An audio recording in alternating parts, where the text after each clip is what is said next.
जय हिंद दोस्तों। आज देखेंगे क्लास 10th के मैथ के कोऑर्डिनेट ज्योमेट्री चैप्टर है अध्याय 7, उसको देखेंगे निर्देशांक ज्योमेट्री।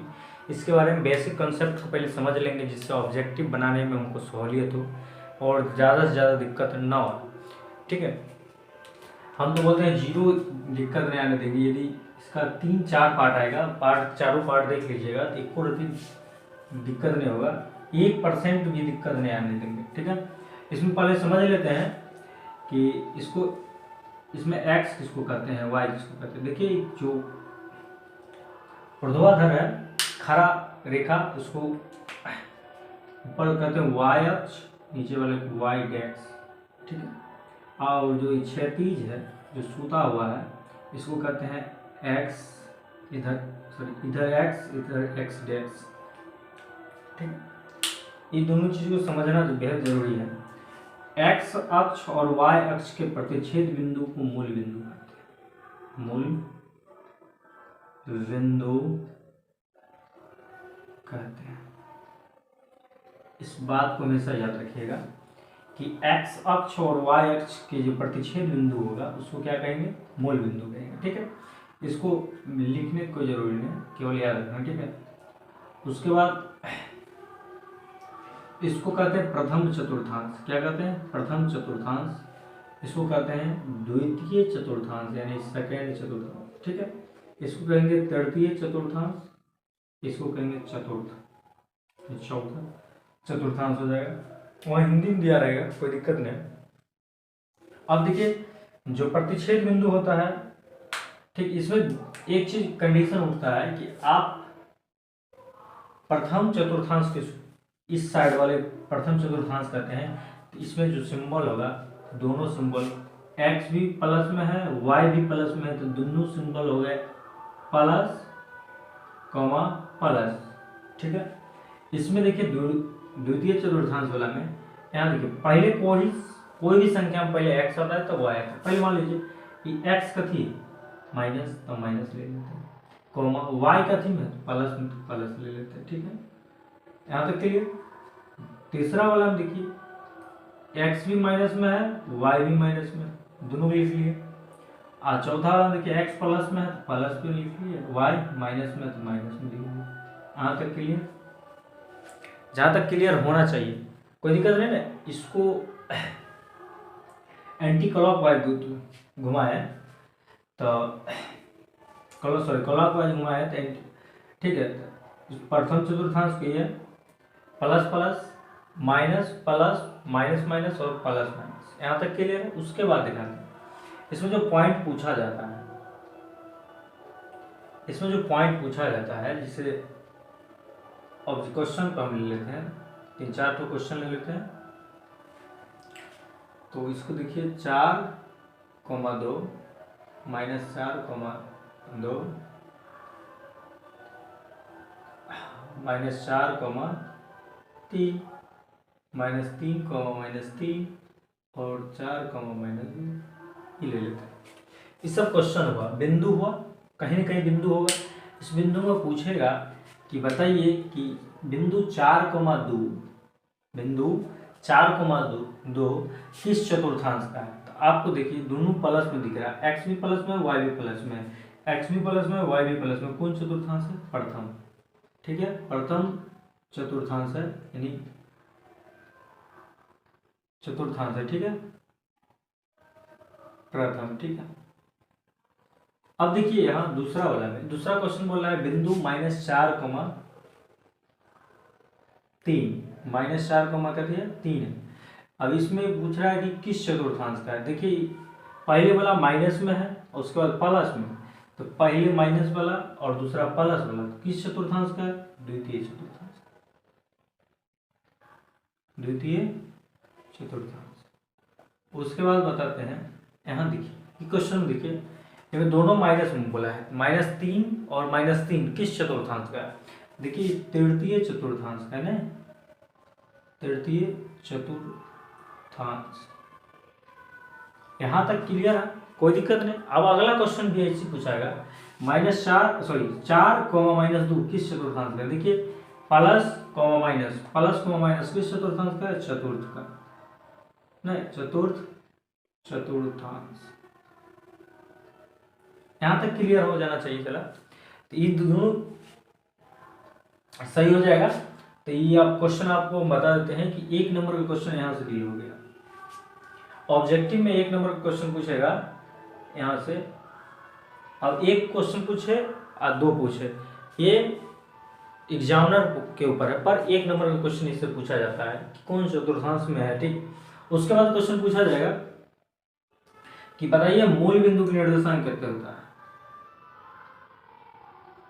मूल बिंदु के निर्देशांक मूल बिंदु के निर्देशांक तुमसे पूछा जाए, ठीक है। अच्छा, हो गया कर मूल बिंदु का निर्देशांक होता है 0,0, ठीक है। अब कहीं मूल बिंदु का निर्देशांक चला तो वहां 0,0 होगा। यहां तक क्लियर है।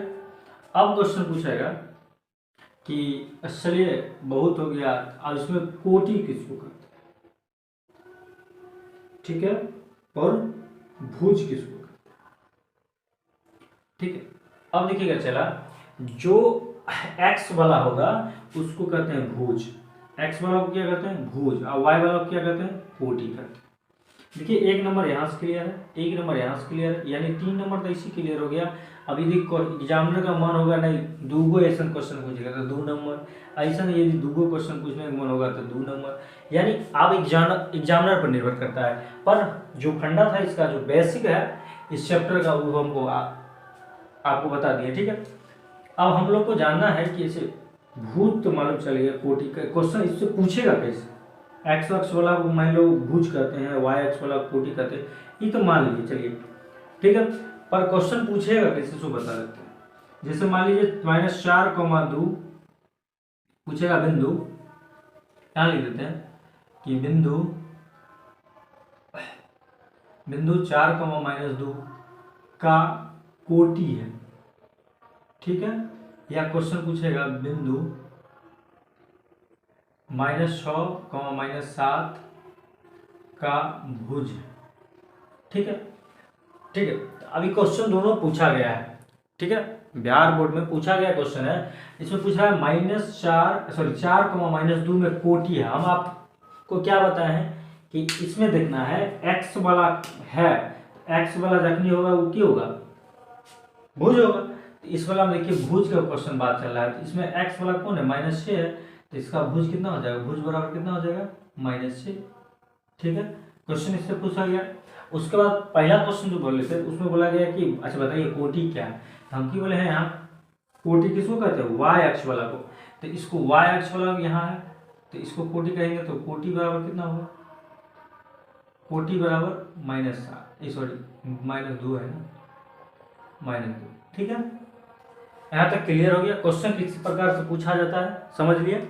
इसके बाद यदि आपसे क्वेश्चन पूछा जाए कि नहीं बहुत तेज बनते हैं तो इन्हें क्वेश्चन बताइए था कि बिंदु मूल बिंदु से पहले क्वेश्चन पूछा। चलिए मूल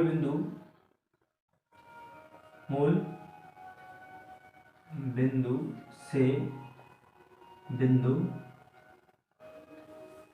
4,2 के बीच की दूरी, ये क्वेश्चन ज्ञात करिए, क्वेश्चन पूछता है, ठीक है। इसको यदि बनाना हो तो हम कैसे बनाएंगे, यदि हमको मालूम है ना मूल बिंदु का निर्देशांक कितना होता है 0,0, एगो बिंदु ये हुआ, एगो बिंदु ये हुआ, 2 बिंदु मिला है। अब मान ले एक बिंदु यहाँ इसको मिटा ले, ठीक है, इसको मिटा लेते हैं, ठीक है। एक मान लो बिंदु यहाँ है, ये मूल बिंदु है, इस बिंदु का निर्देशांक कितना है 0,0, ठीक है। एक बिंदु कितना है 4,2, एक बिंदु ये दोनों के बीच की दूरी ज्ञात करना है। तो पहले हमको तो आना चाहिए दूरी सूत्र, नहीं तो दूरी सूत्र यहाँ लिख लेते हैं। दूरी बराबर फार्मूला है √x2 - x1 इंटू फिर प्लस है बीच में y2 - y1, ठीक है। यहाँ तक क्लियर है, ये दूरी सूत्र हुआ। अब दोनों के बीच की दूरी निकालना है, तो सर यहाँ x1 और x2 आ रहा है, y1 y2 आ रहा है, तो इसमें x1 x2 है कहाँ? आप क्वेश्चन आप ये पूछ सकते हैं कि x1 इसमें किसको कहते हैं, x2 किसको कहते हैं।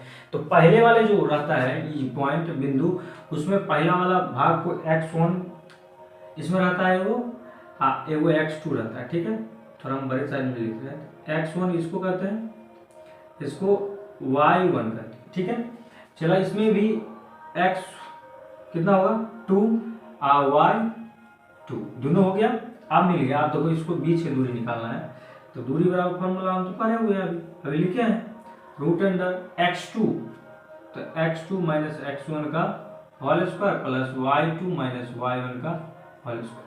अब चला बैठाना है यहाँ पर, क्वेश्चन में ये है कि चलिए अब तो क्वेश्चन हल हो गया, अब तो क्वेश्चन आसान है, तो बना सकते हैं कि x2 कितना है, x2 कितना है हुआ 4, तो 4 रखे माइनस, तो माइनस x1 की वैल्यू कितना है, तो 0, ठीक है, इसका स्क्वायर कर लेंगे, फिर प्लस y2 की वैल्यू कितना है सर 2, फिर y1 की वैल्यू कितना है 0, इस दोनों के स्क्वायर कर कितना होगा 4 का स्क्वायर घटाने के बाद 4 में 0 का जगह तो कितना होगा 4, फिर प्लस 2 में 0 जाएगा तो 2, यानी 2 के स्क्वायर। अब देखिए सर ये 4 का स्क्वायर कितना होगा 16 प्लस 2 के स्क्वायर कितना होगा 4, टोटल कितना होगा 20। इसको तोड़िए, फैक्टर यदि तोड़ना है तो तोड़ लीजिए, नहीं तो नहीं तोड़िए। इसको तोड़ लेते हैं 20 को, 2 से तोड़ते हैं तो कितना हुआ 10, फिर 2 से तोड़ते हैं तो कितना हुआ 5। इसको तोड़ेंगे 2 गुने 5, देखिए 2 रूट के अंदर 2 अंक संख्या सेम है, तो एगो निकलेगा बाहर, एगो रूट 5 में 51। यहाँ भी आंसर हो सकता है और यहाँ भी हो सकता है, ठीक है। अब हम आपको बता दिए हैं दूरी कैसे निकाला जाता है। दूरी निकालने के बाद यदि आपको हम कल से जो क्वेश्चन बताएंगे, इसमें से जो रिलेटेड क्वेश्चन, हम क्वेश्चन संख्या आपको बता देते हैं, क्वेश्चन हम लिख के रखे हुए हैं, दूरी से रिलेटेड क्वेश्चन हम आपको कम से कम बताएंगे 25-26 क्वेश्चन है जो दूरी सूत्र के प्रयोग से बनाया जाता है, ठीक है। एक एक क्वेश्चन को हम देखेंगे, एक एक क्वेश्चन को सॉल्व करेंगे, ठीक है। इसको समझना है आसान, 1 मिनट और क्वेश्चन पूछा जा सकता है। जी सर आप तो प्लस वाला बता दिए हैं, यहाँ भी क्वेश्चन माइनस वाला पूछ सकता है, नहीं पूछ सकता है ना। अब पूछेगा मूल बिंदु से, मूल बिंदु से बिंदु x, y के बीच की दूरी, बीच के दूरी, ये होमवर्क में लिख लीजिएगा। उसके बाद क्वेश्चन पूछेगा कि मूल बिंदु से बिंदु 4 माइनस 2 के बीच की दूरी, ये 2 क्वेश्चन हम होमवर्क में देते हैं। आप इसको बना के कल कमेंट कीजिएगा या क्या आंसर कितना आया। चला कोई भी क्वेश्चन है पहले रिलेटेड क्वेश्चन समझ लिए, इसके बाद यदि धरले से हम क्वेश्चन को एकदम धगाक्षर में पहुंच जाएंगे वहीं पर, बस जहां पर क्वेश्चन दिक्कत होगा तुरंत इसका कैलकुलेशन देखेंगे कि कैसे कर रहे हैं। जब तक हम इसको बेसिक नहीं समझेंगे तब तक इसका एडवांस हम नहीं समझ सकते हैं। काहे इससे क्वेश्चन थोड़ा हार्ड भी क्वेश्चन आता है एग्जाम में, ऐसा नहीं कि सब क्वेश्चन नॉर्मली रहता है। इसलिए आपको हम बोलते हैं कि कम से कम इसको बेसिक को फंडा को क्लियर कीजिए, आप फार्मूला को याद कीजिए, सब फार्मूला हुआ इसको याद कीजिएगा। याद रखने की कोई जरूरी नहीं, 1 बार 2 बार 3 बार बनाइएगा, उसके बाद फार्मूला याद ही रह जाएगा। जब तक मतलब अचीव करेंगे नहीं तब तक छोड़ेंगे नहीं। इसको याद रखना, टॉप करना है, टॉपर बनना है तो मैथ को बनाना पड़ेगा सर।